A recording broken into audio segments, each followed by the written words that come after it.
दोस्तों, अभी हम आपको एक ऐसा वीडियो दिखाने जा रहे हैं जिसमें की गई सारी बातें व्यर्थ हैं। इन बातों से कोई सार नहीं निकलता है। चलिए हम आपको एक उदाहरण देते हैं। यदि कोई व्यक्ति आपके पिता पर गलत आरोप लगाए, तो क्या आप बिना किसी ठोस सबूत के ही इसे सच मान लेंगे?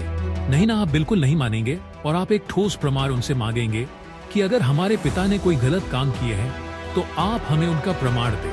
ठीक इसी प्रकार इस व्यक्ति द्वारा किए गए सवालों का हम आपको जवाब देने वाले हैं और इसे गलत सिद्ध करने वाले हैं। देखिए, है जन्म मरण आदि शरीर का धर्म है, आत्मा का नहीं। घर टूट सकता है, मिट्टी यथावत रहती है, आभूषण गलाए जा सकते हैं परंतु स्वर्ण नष्ट नहीं होता। उसी प्रकार शरीर के नष्ट होने पर भी आत्मा नष्ट नहीं होता।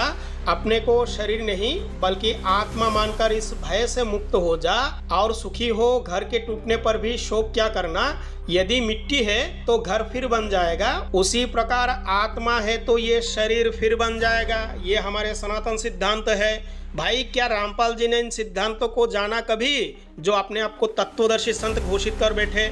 हमारे सनातन धर्म ये कहता है मुमुक्षु व्यक्ति को किसी गुरु के पास जाकर विनय पूर्वक इस प्रकार निवेदन करना चाहिए कि मेरी पुण्य कर्मों के उदित होने से ही आज मुझे आपका सानिध्य प्राप्त हुआ है। आप ही मुझे संसार सागर को पार कराने में समक्ष है। इस प्रकार निवेदन करें। तो आज के समय रामपाल जी को तत्वदर्शी संत बनाने के लिए हमारे भगवत गीता की श्लोकों का वो लोग सहारा लेते हैं। कहते हैं कि यहाँ तत्वदर्शी संत की बात है और उसी गुरु के पास जाना चाहिए, परंतु उनको ना तो शास्त्र का ज्ञान है और ना ही उनका जो कबीर परमात्मा है वो मोक्ष दिला सकता है। भाई, कबीर परमात्मा कुछ भी नहीं दिला सकता। तो दोस्तों, आप विचार करें, क्या किसी के कहने मात्र से यह सिद्ध हो जाता है कि कबीर जी कुछ नहीं कर सकते? तो यहाँ आगे और कहा गया है, अज्ञान के अंधकार को दूर करने में एकमात्र गुरु ही सामर्थ्य होता है। अन्य कोई भी उपाय उसे नष्ट नहीं कर सकता। किसी आत्मज्ञानी गुरु की एक दृष्टि पड़ने पर ही वो नष्ट हो जाता है। जैसे सूर्य के उदय होने पर अंधकार नष्ट हो जाता है, अज्ञान का नाश ज्ञान के बिना नहीं हो सकता, जिसमें गुरु की ही विशेष भूमिका है। तो वो गुरु कौन है? क्या हमारे सनातन धर्म में गुरु की कमी है जो रामपाल जी को गुरु मान लिया जाए, उनको तत्वदर्शी संत मान लिया जाए? बंधुओं, वो दावा करते हैं हमारी भगवत गीता के आधार से। तो आइए हम वहाँ देखते हैं। ये है चतुर्थ अध्याय की श्लोक संख्या 34। तो इसी से दावा करते हैं कि वो तत्वदर्शी संत रामपाल जी है। भाई, यहाँ कहा गया है, तद्वेदी प्रणिपातेन परिप्रश्नेन सेवया उपदेक्षन्ति ते ज्ञानम ज्ञानिनस्तत्तो दर्शिना। तो क्या वो तत्वज्ञानी रामपाल जी है? क्या हमारी भगवत गीता ये कहता है कि रामपाल जी के पास हमें जाना चाहिए? तो यहाँ कहा गया है, उस ज्ञान को तू तत्वदर्शी ज्ञानियों के पास जाकर समझ। उनको भली भांति दंडवत प्रणाम करने से, उनकी सेवा करने से और कपट छोड़कर सरलता पूर्वक प्रश्न करने से वे परमात्मा तत्व को भली भांति जानने वाले ज्ञानी महात्मा तुझे उस तत्व ज्ञान का उपदेश करेंगे। तो क्या वो परम तत्व कबीर परमात्मा है? क्या हमारे सनातन धर्म के आधार से कबीर को परमात्मा माना गया है? भाई, बिल्कुल नहीं। दोस्तों, इस व्यक्ति का कहना है कि अगर रामपाल जी तत्वदर्शी संत हैं तो गीता में क्यों नहीं लिखा? दोस्तों, हम आपको बता दें कि गीता जी में साफ साफ लिखा है, उल्टा लटका हुआ, संसार रूपी वृक्ष के सभी भागों को जी पुरुष बताया वही तत्वदर्शी संत कहलाएगा। पार्थ, ऊर्ध्वमूलम अधः शाखम अश्वत्थम प्राहुरव्ययम छंदांसि यस्य पर्णानि यस्तम वेद सवेदविद। हे पार्थ, ये संसार तो मानो पीपल का वृक्ष है जिसकी जड़ें ऊपर की ओर हैं और शाखाएं नीचे की ओर। वेद इसी वृक्ष के पत्ते हैं।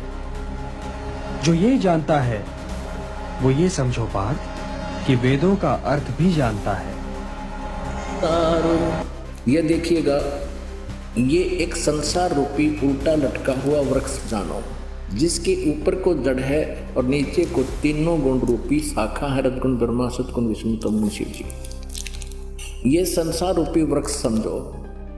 अब जो जमीन से बाहर दिखाई देता है उसको वृक्ष बोलते हैं। अब यहाँ परमात्मा कबीर जी ने कहा था, अक्षर पुरुष एक पेड़ है, ये अक्षर पुरुष, इसको अक्षर पुरुष कहो, परब्रह्म कहो, अक्षर ब्रह्म कहो। ये तो तना तो समझो अक्षर ब्रह्म, अक्षर पुरुष है। और सरपुरुष या सरब्रह्म कहो, ये सरब्रह्म कहो या सरपुरुष कहो, ये काल है, ज्योति निरंजन है, ब्रह्म है, गीता ज्ञान दाता है। और इसके 3 पुत्र हैं, 3 शाखाएं हैं, रजगुण ब्रह्मा, सतगुण विष्णु, तमगुण शिव जी।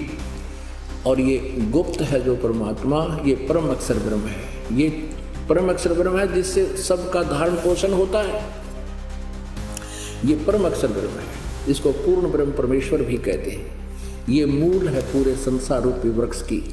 तो अक्षर पुरुष एक पेड़ है, परमेश्वर कबीर जी ने बताया था, अक्षर पुरुष एक पेड़ है, निरंजन वा की डार, और तीनों देवा शाखा है, पात रूप संसार। अब ये पूरा एक संसार रूपी वृक्ष है। और गीता अध्याय नंबर 15 के श्लोक नंबर 1 में कहा है कि जो इन उल्टा लटके संसार रूपी वृक्ष के सभी पत्तों से लेकर, जड़ से लेकर पत्तों तक बता देगा, वो तत्वदर्शी संत है। ये पहचान बता दी। श्रीमद् भगवद गीता अध्याय नंबर 15 के श्लोक नंबर 1 से 4 का निष्कर्ष है कि जब तत्वदर्शी संत मिल जावे और वो ऐसे बताएगा, ये उसकी पहचान है। उसके पश्चात परमेश्वर के उस परम पद की खोज करनी चाहिए, जहाँ जाने के बाद फिर लौटकर कभी संसार में साधक नहीं आते, उनका पूर्ण मोक्ष हो जाता है। और दोस्तों, वर्तमान में संत रामपाल जी के अलावा किसी ने भी संसार रूपी वृक्ष को खोलकर नहीं बताया। अतः हमारी गीता जी से सिद्ध होता है कि संत रामपाल जी ही तत्वदर्शी संत है।